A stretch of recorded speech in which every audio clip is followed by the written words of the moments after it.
The Lean Startup by Ries, Chapter 5, Leap, Genchi Jembutsu. The importance of basing strategic decisions on first-hand understanding of customers is one of the core principles that underlies the Toyota production system. At Toyota, this goes by the Japanese term Genchi Jembutsu, which is one of the most important phrases in the lean manufacturing vocabulary. In English, it is usually translated as a directive to go and see for yourself so that business decisions can be based on deep first-hand knowledge. Jeffrey Liker, who has extensively documented the Toyota way, explains it this way. In my Toyota interviews, when I asked what distinguishes the Toyota way from the other management approaches, the most first common response was Genji Jembutsu. Whether I was in manufacturing, product development, sales, distribution, or public affairs. You cannot be sure you really understand any part of any business problem unless you go and see for yourself firsthand. It is unacceptable to take anything for granted or to rely on the reports of others. To demonstrate, take a look at the development of Toyota Sienna minivan for the 2004 model year. At Toyota, the manager responsible for the design and development of the new model is called the chief engineer, a cross-functional leader who oversees the entire process from concept to production. In 2004, Sienna was assigned to Yuji Yokoya, who had very little experience in North America, which was the Sienna's primary market. To figure out how to improve the minivan, he proposed an audacious entrepreneurial undertaking.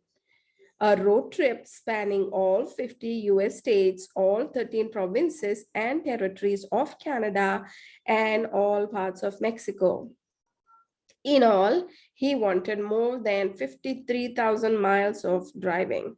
In small towns and large cities, Yokoya would rent a current model Sienna, driving it in addition to talking to and observing real customers.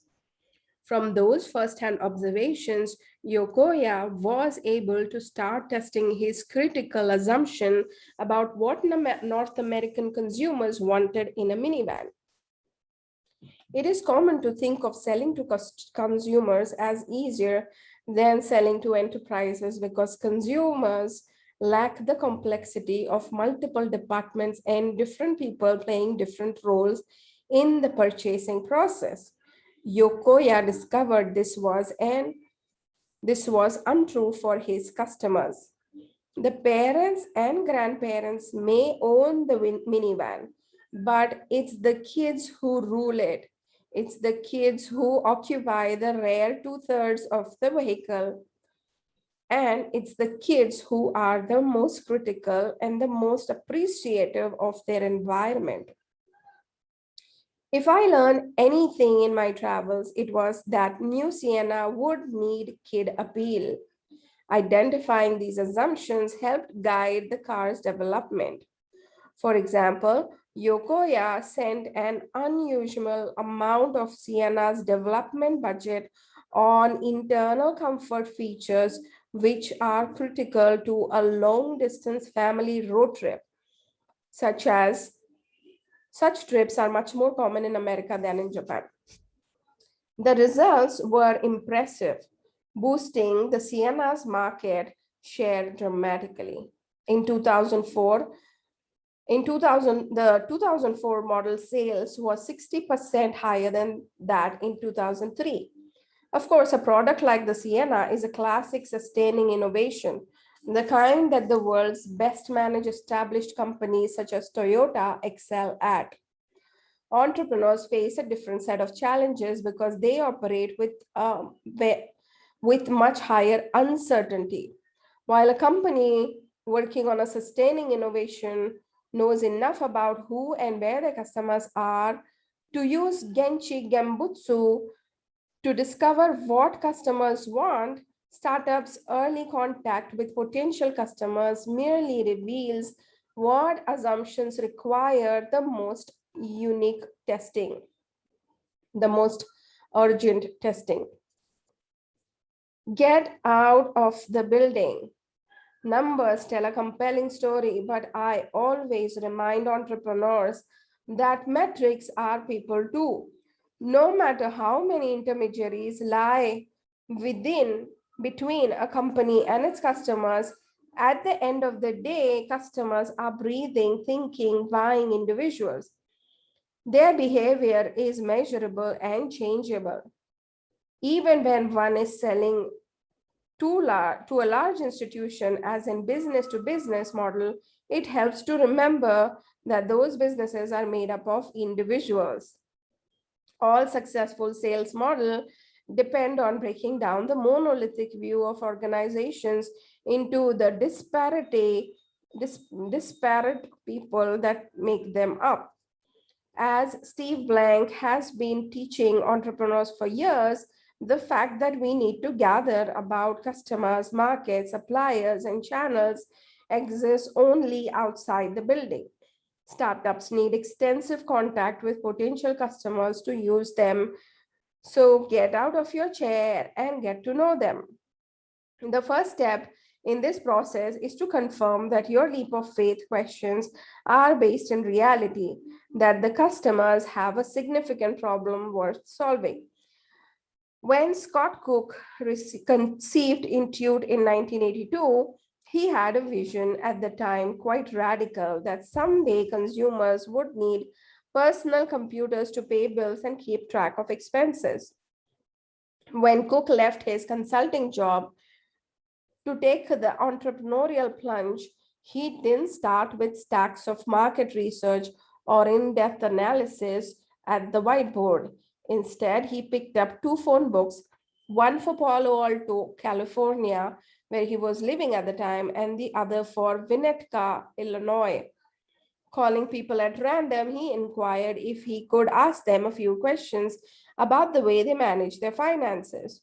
Those early conversations were designed to answer this leap of faith question. Do people find it frustrating to pay bills by hand? It turned out that they did, and this early validation gave Cook the confirmation he needed to get started on a solution. Those early conversations did not delve into the product features of a proposed solution. That attempt would have been foolish. The average consumer at the time were not conversant enough with personal computers to have an opinion about whether they'd want to use them in a new way. Those early conversations were with mainstream customers, not early adopters. Still, the conversations yielded a fundamental insight. If Intuit could find a way to solve this problem, there could be a large mainstream audience on which it could build a significant business. Design the customer archetype. The goal of such early contact with customers is not to gain definitive answers. Instead, it is to clarify at a basic course level that we understand our potential customers and what problems they have. With that understanding, we can craft a customer archetype, a brief document that seeks to humanize the proposed target customer. This archetype is an essential guide for product development and ensures that the daily prioritization decisions that every product team must make are aligned with the customer to whom the company aims to appeal. There are many techniques for building an accurate customer archetype that have been developed over long years of practice in the design community. Traditional approaches such as interaction design or design thinking are enormously helpful. To me, it has always seemed ironic that many of these approaches are highly experimental and iterative, using techniques such as rapid prototyping and in-person customer observations to guide designers' work. Yet, because of the way design agencies traditionally have been compensated, All this work culminates in a monolithic deliverable to the client. All of a sudden, the rapid learning and experimentation stops. The assumption is that the designers have learned all there is to know. For example, for startups, this is an unworkable model. No amount of design can anticipate the many complexities of bringing a product to life in the real world. In fact, a new breed of designers is developing brand new techniques under the banner of lean user experiences. They recognize that the customer archetype is a hypothesis, not a fact. The customer profile should be considered provisional until the strategy has shown via validated learning that we can serve this type of customer in a sustainable way. Analysis paralysis. There are two ever-present dangers when entrepreneurs conduct market research and talk to customers. Followers of the Just Do It school of entrepreneurship are impatient to get started and don't want to spend time analyzing their strategy. They'd rather start building immediately, often after just a few cursory customer conversations. Unfortunately, because customers don't really know what they want, it's easy for those entrepreneurs to delude themselves that they are on the right path. Other entrepreneurs can fall victim to analysis paralysis, endlessly refining their plans.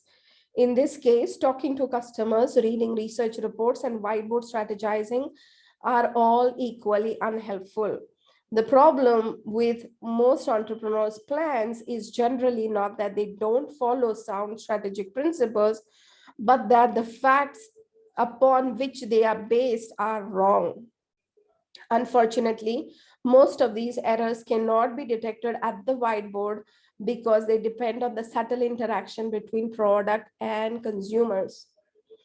If too much analysis is dangerous, but none can lead to failure, how do entrepreneurs know when to stop analyzing and start building? The answer is a concept called the minimum viable product, a subject of chapter 6.